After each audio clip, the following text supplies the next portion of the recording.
कढईमध्ये मी पाणी गरम करायला ठेवलं आहे। त्याच्यामध्ये अर्धा टीस्पून मी मीठ टाकत आहे, 1 टीस्पून तेल टाकत आहे।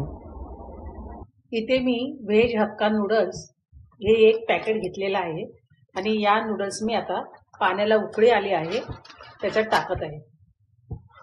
नूडल्स आता शिजले आहेत। मी गॅस बंद करत आहे आणि ह्या नूडल्स मी गाळून घेत आहे।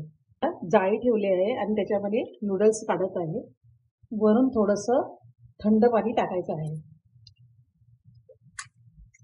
हे पाणी आता फेकून द्यायचं आहे। नूडल्स मी थंड करून घेत आहे। चाऊमिन नूडल करण्यासाठी कढईत मी 2 चमचे तेल टाकत आहे।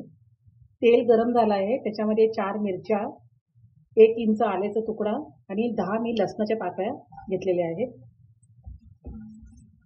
त्याच्यामध्ये मी गाजर, कांदा आणि शिमला मिर्च हे परतून घेत आहे।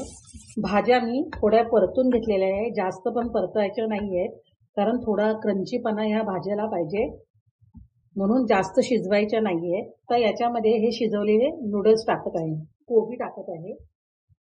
याच्यामध्ये ज्या मी भाज्या टाकलेल्या आहेत ते 1 कांदा आहे, 1 शिमला मिर्च, 1 गाजर आणि कोबी थोडासा घेतलेला आहे।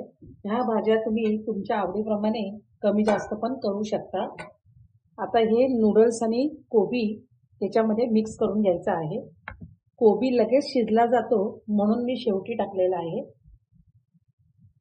1 चमचा काळी मिरी पावडर, 1 चमचा अजिनोमोटो, 1 चमचा चिली फ्लेक्स आणि अर्धा टीस्पून मी मीठ घेतलेला आहे।